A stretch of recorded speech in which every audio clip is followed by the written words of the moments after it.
Baik, pada kesempatan kali ini saya akan menjelaskan mengenai tugas review buku ke-6 Teori Sosiologi Klasik.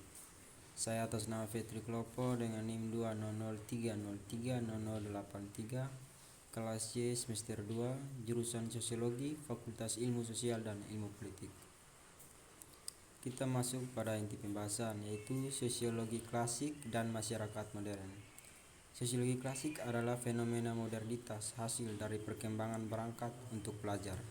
Dan tema modernitas Gerald Delanty mencatat adalah motif pemersatu yang hebat dari sosiologi klasik. Bahwa topik modernitas menarik perhatian abad ke-19 intelektuals tidak mengherankan. Mereka hampir tidak bisa mengabaikan fakta dunia baru memunculkan di sekitar mereka. Ruang lingkup perubahan sosial pertama usia ini revolusi begitu jauh mencapai itu bagi banyak pengamat, baik pada saat itu maupun dalam retrospeksi. Perjalanan dari era-era modern ke era modern,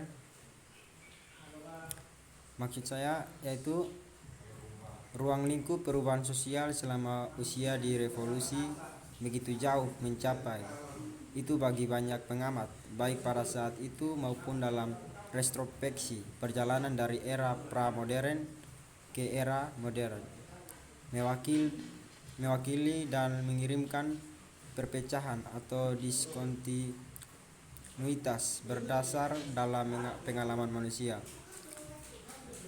Ini transformasi besar begitu mendalam dalam implikasinya, memberikan teori alasan keberadaannya. Penemuan teori dari gagasan sosial atau masyarakat. Setelah perubahan sosial dengan menyertai modernitas, para intelektual mulai melihat kehidupan kemanusiaan melalui lensa baru. Mereka mulai menyadari keberadaan sociality sebagai entitas supra-individu, fenomena berbeda yang memiliki spesies karakteristik khusus, batasannya dan variabelnya.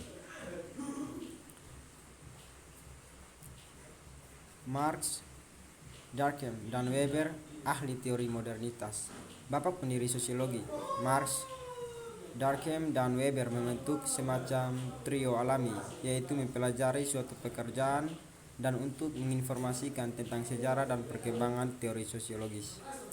Untuk memperkenalkan diri dengan perspektif yang berbeda dan aliran pemikiran di dalam lain, dan untuk memperoleh pengetahuan latar belakang dan diperlakukan untuk memahami isu terkini dan konversi di lapangan. Sosiologi klasik tinggal di tempat yang umumnya dianggap sebagai tempat kelahiran masyarakat modern Eropa dan Barat, dan mereka juga menjadi saksi kelahiran itu. Philip Abrahams menyatakan di antara generasi pertama manusia telah mengalami dalam rentang hidup mereka sendiri dan dipengaruhi secara sosial perubahan sosial yang bersifat transformatif total. Sosiologi reinduk yang relevan memang sangat diperlukan hari ini terlebih lagi dunia yang mereka pelajari bisa dibilang masih dunia yang kita tinggali saat ini. Dunia modern sekarang menjadi global seperti yang diamati Randall Collins, sebuah dunia yang di 20 abad pertama adalah hampir semua orang dunia. Marx, Durkheim, dan Weber, pembela modernitas. Marx, Durkheim, dan Weber masing-masing menerapkan prinsip ilmu dan diturunkan dari pencerahan untuk memeriksa asal-usul, karakteristik, dan dinamika masyarakat modern. Kekuasaan kapitalisme, klaim Marx, adalah kekuatan yang secara historis progresif pencipta dan mencari kondisi objektif yang diperlukan untuk realisasi massa dengan sosialis. Berbeda dengan kritik nostalgia terhadap tahapan ekonomi modern yang berharap sia-sia untuk kembali ke bentuk masyarakat yang lampau. Pandangan Marx benar-benar melihat ke depan. Durkheim menyangkal bahwa solusi yang tepat untuk masa lalu bisa jadi dia andalkan untuk meringankan masalah saat ini. Sebaliknya, dia memeluk etos republik dan cita-cita modern demokrasi, sains dan sekuler aliran. Melakukan pelanggaran terhadap kritik anti-liberal modernitas, dia melamar metode sosiologis untuk membuat kasus yang didasarkan secara empiris untuk mendukung industrialisasi, individualisme, intelektualisme, dan egalitarianisme. Durkheim seperti Marx adalah perjuangan modernitas. Kita masuk pada pembahasan berikut, itu Karl Marx pada tahun 1818 hingga 1883. Karl Marx mengemukakan tentang sosialis utopis, memuji pandangan kritis mereka yang terhadap kondisi modern, tetapi pelukannya pada tujuan revolusioner membawanya ke jalan yang berbeda. Para pendukung perspektif ini menentukan kualitas kehidupan sosial, berfungsinya masyarakat, dan jalannya sejarah. Kekuatan budaya menerima tagihan tertinggi untuk orang lain. Dari sudut pandang ini, karakter operasi dan kecenderungan perkembangannya masyarakat diasumsikan terutama sebagai ekspresi dari nilai-nilai dominannya, keyakinan dan cita-cita premis. Ini keunggulan ekonomi adalah gagasan untuk introspektif materialistiknya. Secara ekonomi, yang dia maksud adalah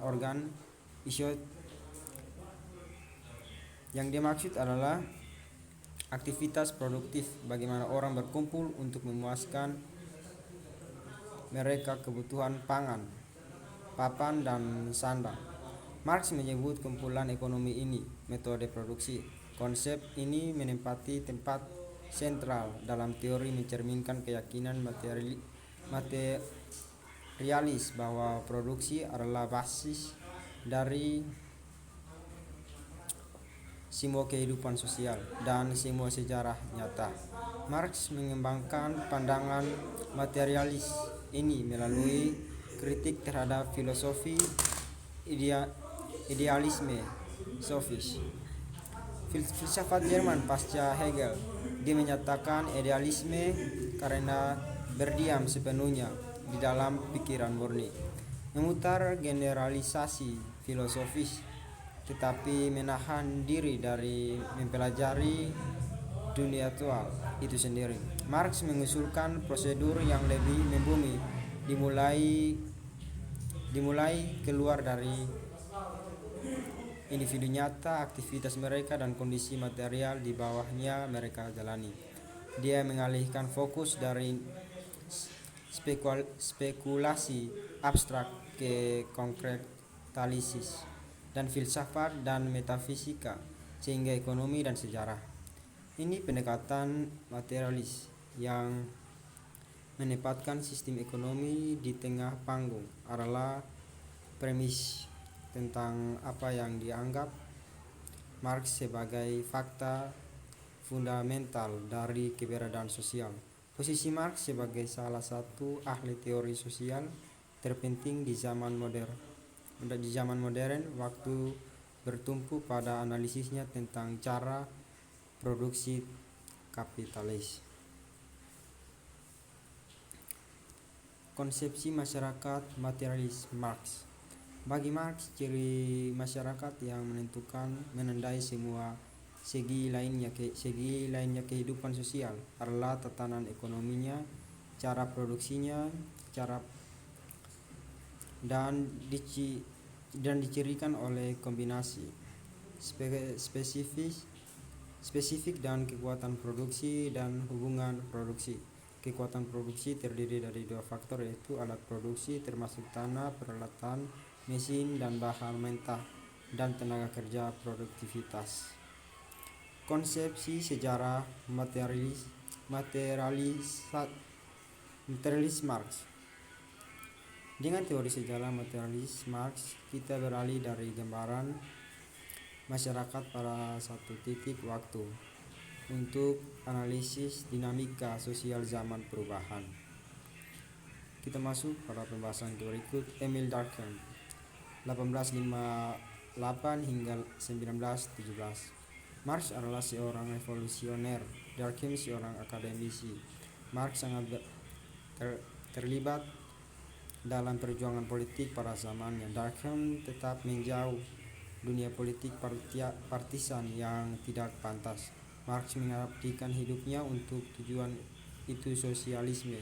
Durkheim mengabdikannya dirinya untuk membangun disiplin sosiologi. Keduanya menulis manifesto. Marx memanggil para pekerja dunia untuk bersatu, dan Durkheim dalam sebuah organisasi. Usaha sosiologi. Dalam tulisan-tulisan metodologisnya dan dalam banyak karya lainnya, juga tujuan utama Durkheim adalah luas opini publik. Dalam mengejar tujuan ini, dia menjelaskan pokok bahasan yang berbeda untuk sosiologi yang penting, meskipun sampai sekarang dunia tidak dikenal dari fakta sosial.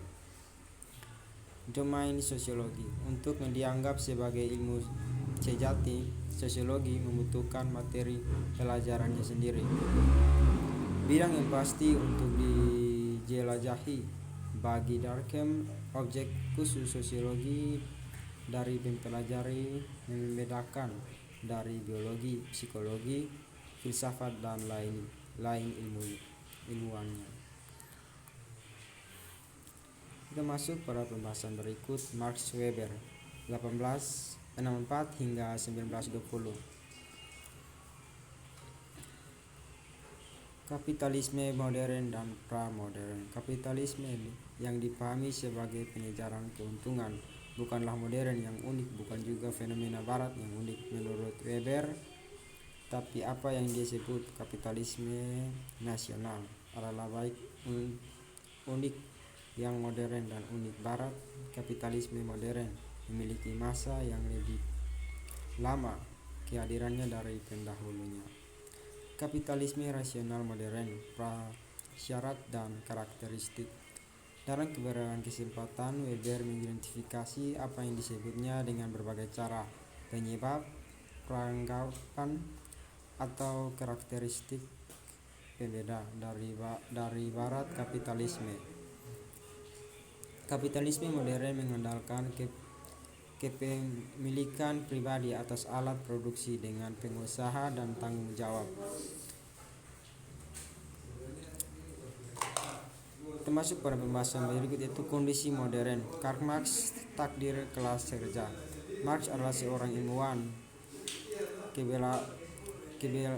kolaborator lamanya, tetapi lebih dari apapun dia adalah seorang revolusioner.